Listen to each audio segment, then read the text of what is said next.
Lovat Hashem min halacha du Rav Ben Ishchai. Il dit ici, mitzvah lavi melach. Il était mitzvah de mettre le sel à table quand on fait hamoti. Et Bechlal, c'est bien de le laisser toujours sur la table, du sel. Ça, on l'apprend déjà de la femme de Lot. Lot, quand les anges sont venus chez lui, sa femme lui a dit, tu commences à emmener des invités, tu sais, tu me fatigues, je dois cuisiner, je dois préparer. Mais je ne t'ai rien demandé, c'est moi qui va tout préparer. Qu'est-ce qu'elle fait? Elle dit, mais on n'a pas du sel. Elle est partie chez les voisines, demander, est-ce que tu as du sel? Est-ce que tu as du sel? Alors, les voisines leur demandaient, pourquoi tu as besoin du sel? Elle dit, parce que mon mari, il a emmené des invités. Des invités? Hasbe Shalom, à Sodome, c'était interdit d'avoir des invités. Et c'est comme ça a été su en quelques minutes dans toute la ville que l'autre, il a des invités, ils sont venus pour les tuer. Okay? Ils sont venus pour lui shbor à Dalet. Ils voulaient casser la porte pour emmener mais ils ne savaient pas que c'était des anges. Alors les anges les ont frappés, ils les ont aveuglés, ils ne pouvaient rien faire. Alors c'était mitzvah d'emmener du sel. Déjà, Lot envoie déjà une source. Qu'est-ce qui est arrivé à cette femme de Lot, qui s'appelait Irit? Qu'est-ce qui lui est arrivé? En se sauvant de la ville, les anges lui disent, ne tourne pas en arrière voir qu'est-ce qui se passe. Rien que sauvez-vous en avant. Elle, comme elle avait 2 filles avec elle, qui sont sauvées avec elle, mais elle avait 2 filles mariées dans la ville qui ne voulaient pas leur suivre, qu'est-ce qui est arrivé? Elle avait pitié, elle dit, qu'est-ce qui va arriver? Elle entendait le soufre et le sel qui descendait du ciel. Elle est retournée en arrière, elle est devenue un monument de sel. Okay?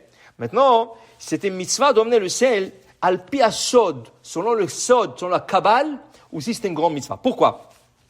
On trempe le pain dans le sel. Mais regardez, comment on dit le pain en hébreu? Lechem. Comment on dit le sel en hébreu? Melach. Les mêmes lettres, en permutations différentes. Lechem, lam et chet même.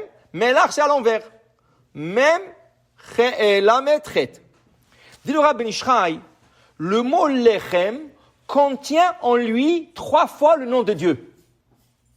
Lechem, en valeur numérique, c'est 78. Lamed, c'est 30. Chet, c'est 8. Même, c'est 40. 78. Melach, c'est 78. 3 fois le nom de Dieu. Mais le lechem porte en lui le côté de la bonté, chesed. Le melach, c'est le côté de la rigueur. Donc, quand tu prends le pain et tu le tapes dans le sel un peu, tu es en train d'adoucir la rigueur.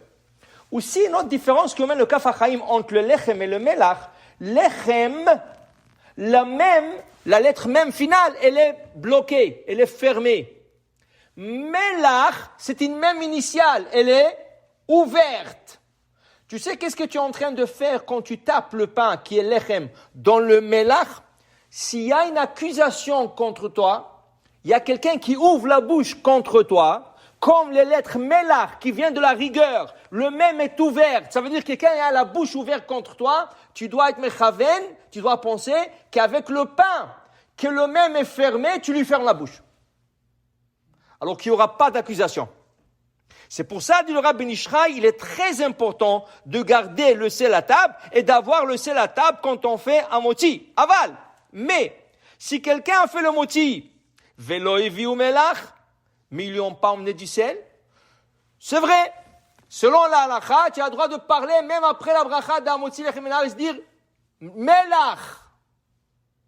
Il faut pas dire pourquoi vous avez pas mis le sel à table. Alors tout de suite que quelqu'un, on t'a permis de parler après une bracha, dis un mot au lieu de 20 mots. Dis melach, on va comprendre, on n'est pas des idiots, chas v'shalom. Alors dis melach. Et tout de suite, quelqu'un va se lever. Mais dit le Rav Ben Ishchai, c'est pas nécessaire. C'est pas nécessaire, dit le Rav Ben Ishchai, lo yamtin, n'attends pas que quelqu'un mène le sel. Ela ivtsa, fais le moti, veyochal. Ou be'et she'aviu hamelach achakach, itbol bo sherit aprusa shlosh pamim. Prends un grand morceau un peu, casse-le en deux, prends-le en deux. Un morceau, tu manges tout de suite parce que tu as fait la bracha. L'autre morceau, attends qu'après que tout le monde goûte, quelqu'un va à la cuisine, cherche du sel, et ce petit morceau qui te reste, celui-là, tu trempes dans le sel. Ou, selon les autres décisionnaires, on met du sel partout aujourd'hui. Alors, tu as une salade à table. Il y a une salade. C'est sûr qu'ils ont mis du sel. Prends le pain et tape-le sur la salade. Et fais cette kavana. Et si vraiment, vraiment tu veux du sel, qu'après que tu as goûté, quelqu'un va chercher du sel. Baruch Adonai Le'olam. Amen ve amen.